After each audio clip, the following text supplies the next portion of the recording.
Bonjour et bienvenue dans le monde de la psychosomatique clinique et humaniste. J'aimerais vous parler aujourd'hui de la sclérose en plaques. Alors bien sûr, je ne peux pas vous détailler la sclérose en plaques, je dirais parfaitement. Par contre, j'aimerais vous donner l'idée générale. C'est grâce à cette maladie que j'ai découvert quelque chose de très important qu'on peut généraliser. C'est que chaque maladie possède sa propre logique conflictuelle psychosomatique.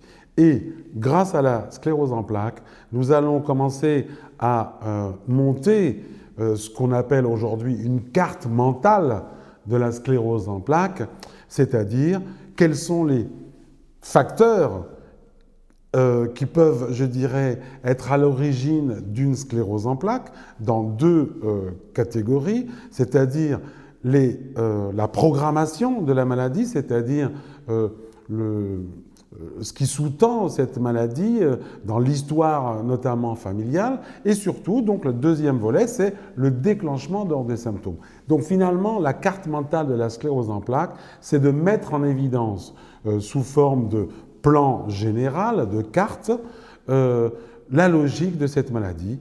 En gros, comment attraper une sclérose en plaques, si je peux m'exprimer ainsi. Alors, en numéro 1, l'élément le plus central, c'est ce qu'on appelle l'équilibre de la famille, du clan. C'est-à-dire que chaque famille possède son propre équilibre, ce qu'on appelle l'âme du clan, l'âme de la famille, avec ses côtés positifs, ses côtés négatifs, ses problèmes, ses côtés sympathiques, etc.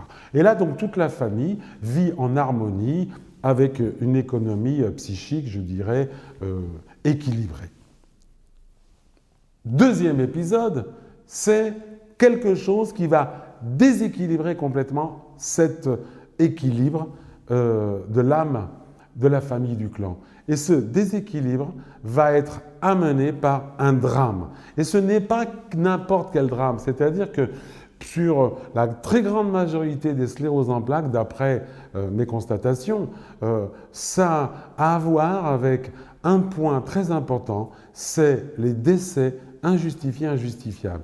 En tout cas, il y a une mort, donc un défunt, qui n'a pas été, donc cette mort n'a pas été acceptée par le clan. C'est-à-dire que cette mort ne concerne pas du tout, par exemple, un grand-père qui est décédé à 80 ans, ou une grand-mère à 97 ans, etc. C'est plutôt un enfant jeune, un petit, un adulte jeune. En tout cas, l'équilibre général de la famille, du clan, va être perturbé.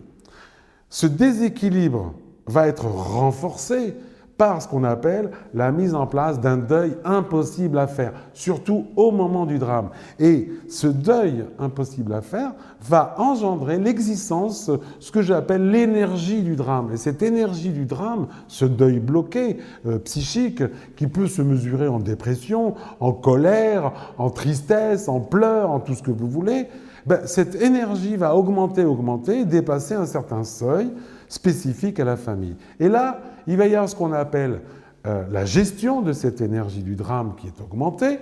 Et ça, c'est le système psychique de protection de la famille et du clan qui va utiliser ce qu'on appelle l'inconscient collectif familial qui va entraîner une réparation. Alors, qu'est-ce que c'est qu'une réparation? C'est-à-dire que pour diminuer l'intensité de cette énergie, il faut absolument remplacer cet enfant ou ce jeune ou cet adulte qui est parti trop tôt.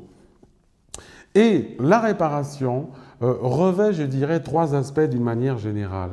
Soit on va chercher quelqu'un qui va être en fidélité avec ce deuil, et là c'est ce qu'on appelle un syndrome du gisant. Je vous rappelle qu'il y a un livre et notamment une vidéo là-dessus. Soit il y a ce qu'on appelle une réparation dans le sens noble du terme, c'est-à-dire une sublimation, c'est-à-dire je remplace bien comme il faut et je fais vivre cette personne, ou soit ce qu'on appelle une tentative de réparation. Et on verra tout à l'heure que la sclérose en plaques, c'est une tentative de réparation. Alors, l'inconscient familial, lui, il va gérer ça en programmant, excusez-moi du terme, mais c'est un petit peu ça, ce qu'on appelle pendant le progescence gestationnel, c'est-à-dire que le désir inconscient, ou même quelquefois tout à fait conscient des parents, c'est de remplacer le défunt, notamment donc ce qu'on appelle l'enfant de remplacement, c'est-à-dire qu'il y a un enfant qui décède et le suivant donc vient remplacer le premier. Et ça aboutit à ce qu'on appelle un syndrome du gisant. Le gisant donc va naître, il va incorporer comme si donc il prenait tous ces messages inconsciemment, et notamment le défunt, c'est-à-dire les caractéristiques du défunt avec son état civil, c'est-à-dire son nom, son prénom, ses prénoms, son âge au moment du drame et ses dates de naissance, de conception, etc., mais aussi les ressemblances, etc. Et là donc il va... cet inconscient, je dirais tout ce pack inconscient, va intégrer le système psychique de protection individuelle et l'inconscient individuel. L'inconscient individuel va gérer ça et va pousser, toujours inconsciemment, cette personne à se diriger vers des activités conflictuelles précises, ce qu'on appelle donc l'affinité conflictuelle. Et le déclenchement donc des crises va être souvent provoqué dans un contexte émotionnel très particulier qui va réunir 6 critères, je dirais, différents, soit un critère précis ou soit un ensemble de ces critères. Et dans ces critères, pour la sclérose en plaques, mais ça, je vous demande donc de voir ça, tout ça dans le livre, tout ça c'est détaillé, c'est la dévalorisation, c'est le déplacement, la verticalité, la peur frontale et la thyroïde, et notamment donc aussi la séparation.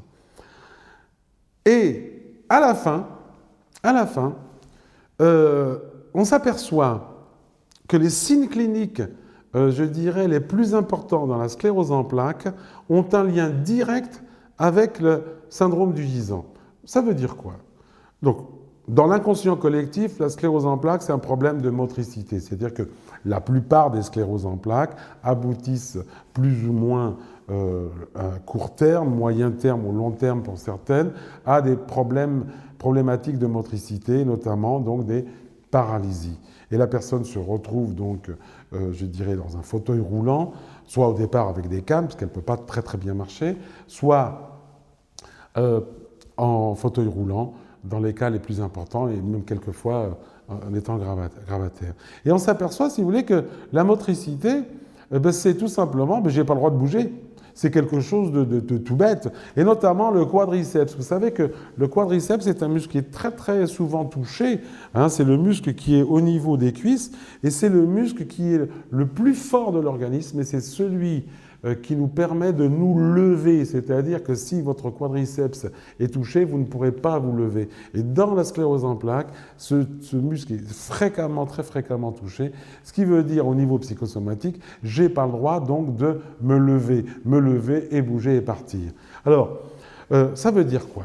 Finalement, cette carte mentale nous permet, si vous voulez, de déterminer les éléments qui vont déclencher les crises. Comme on a vu, donc, c'est ce qu'on appelle les fondamentaux de la sclérose en plaques. Mais pour, je dirais, l'amélioration, pour la guérison, ça ne suffit pas. Ça ne suffit pas, pourquoi ? Parce que tout ça est sous-tendu par quelque chose de très, très, très précis, du moins dans mon expérience, et je n'ai pas la prétention de détenir la vérité. Par contre, les cas d'amélioration et les cas de guérison de sclérose en plaques attestent cette histoire, dans le sens que, pour moi, aujourd'hui, il y a des éléments qui vont déclencher la pathologie avec les invariants, qu'on appelle les fondamentaux de la sclérose en plaques, c'est-à-dire dévalorisation, déplacement, verticalité, peur frontale, thyroïde et séparation. Mais le point le plus important, celui qui tient le tout, celui qui est au-dessus de tout, c'est ce qu'on appelle la programmation transgénérationnelle. Et là, 8 à 9 fois sur 10, je tombe régulièrement sur un syndrome du gisant. C'est-à-dire, c'est un deuil bloqué, souvent à la tristesse, depuis longtemps, depuis donc, je dirais, plusieurs générations, quelquefois la génération d'avant. Et là, l'enfant va naître avec ce programme, va naître par incorporation émotionnelle de cette thématique de deuil bloqué, et lui, quelque part, pour être en conformité avec le clan, va obéir à cette fidélité. Et cette fidélité va l'entraîner par processus d'affinité conflictuelle au déclenchement des crises, etc., etc. Et j'ai un exemple parfait aujourd'hui donc, qui permet donc je dirais, d'illustrer cette méthode, puisque quand j'ai pris conscience de cette logique, et non pas uniquement du déclenchement, comme il était couramment attribué, j'ai commencé à explorer les histoires de sclérose en plaques, non plus par les déclenchements, mais plutôt par la programmation. Et j'ai l'exemple de cette jeune femme de 22 ans qui est venue avec ses parents. Très vite, on a été voir l'arbre généalogique. D'un côté, il y a eu 2 enfants qui ont été brûlés dans une voiture, et de l'autre côté, donc, il y a un petit enfant donc, de 7-8 ans qui s'est fait écraser. Et elle, par rapport à ses prénoms, par rapport à sa date de naissance, sa date de conception, etc., est directement reliée à cette jeune femme. Donc ça veut dire que le clan lui demande de résoudre la quadrature du cercle, c'est-à-dire ramener un mort à la maison. Et donc du coup, on lui demande de rester à la maison, de ne plus bouger. Et c'est comme ça donc, qu'un mois et demi plus tard, elle marchait avec des béquilles, elle a laissé ses béquilles. Je dirais, même moi, j'ai été très très surpris de cette amélioration brusque. Donc, pour moi, aujourd'hui, il y a un grand progrès dans la psychosomatique clinique de la sclérose en plaques. Ce n'est pas uniquement le déclenchement des crises qu'il faut analyser, mais surtout la programmation. Comme si j'étais un jouet, je dis bien un jouet de l'histoire familiale. Et moi, j'en hérite et je transforme tout ça dans ma vie par une sclérose en plaques. Et c'est pour ça que le titre du livre s'appelle non pas la sclérose en plaques, mais il y a un sous-titre très évocateur, même un peu provocateur, mais c'est un patient qui me l'a sorti, puisque lui, il a guéri de sa sclérose en plaques, simplement en disant c'est une véritable arnaque transgénérationnelle.